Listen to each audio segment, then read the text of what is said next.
Hello, I'm Richard's Muscle Machine, and my middle name is Friendship. Over the years, I helped foster a once-in-a-lifetime friendship between Richard Wyatt and Carl Onrein. I started my original mechanical life on the West Coast, but arrived in Waterloo, Wisconsin when Richard was 14 years old. Rick, Richard's dad, can say a little more about that first homecoming. Yes, this is my son's 16th birthday car. It came in from California from his uncle, and my wife wanted it, and she got it from her brother to give to my son for his 16th birthday. And it's a very special car because it was his car. Richard and Carl, both teenagers when this story unfolds, had met in third grade. And both were active boys, kindred spirits in ideas and adventure. And Richard was good with tools, intuitive really, and he'd help Carl with repair projects on the family farm. When a tool was needed, Richard could take a mind picture. I don't know what else to say. It was a mind picture, without any words. And it's a 9/16 socket. It's a 5/8 socket. And he'd have it ready before Carl's hand reached out for it. That friendship grew stronger as time passed. The two rarely sat very long, and they'd fiddle and fiddle with a computer game for a while, and then looking at each other, one would say, "Hey, shall we?" And the other, "Yep, let's," and off they'd go.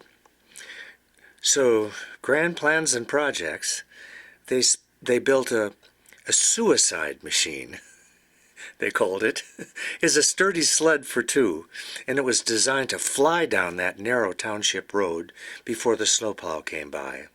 A sturdy sled? But one of oak lumber, and so heavy it took an hour to pull it back up the hill. No snowmobiles nearby. No snowmobiles. These guys, well, they also had secret BB gun wars using safety goggles borrowed from the high school auto lab. Borrowed. I think I'll spare you the other details of that story. They were good and frequent travelers, uphill and downhill. They skied in Wisconsin, and they skied out west. They were smart and fast and nimble, and usually reached the base of the ski run first. I stayed with Richard during the boy's teen years. At 16, he could drive. He rebuilt my Chevy Nova engine, and Richard and Carl took city and country rides. At all RPMs, in all gears, in every kind of weather. And Carl had once said that Richard was the brother he never had. And as I remember it, it was so. It was a special time for the three of us. Life changed steadily for everyone after high school. First Richard worked, and then he enrolled in technical school as well. Carl went off to the UW-Madison. Busy schedules and busy times, but less road time for Carl and Richard and me. In 1989, we decided I'd take a time out, kind of rest my gears and pistons. So we found a little shed at Carl's farm. In 1990, I heard wind and whispers in the farmyard. Carl and his friend Sherry had been killed in a car accident north of Waterloo.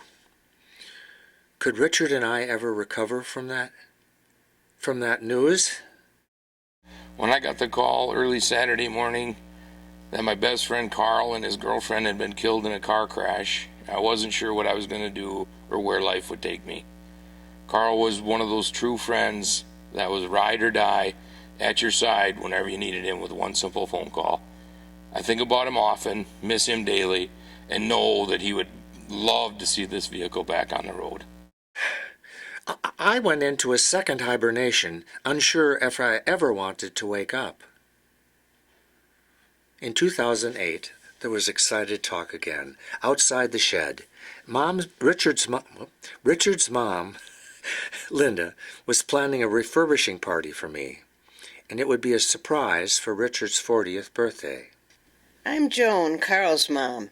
In 2008, Linda Wired, Richard's mother, came to tell me that she was going to be moving the muscle machine out of our shed because she was having it rebuilt for Richard's 40th birthday surprise. I thought that was a great plan, and I think our son Carl would too. But that party never happened.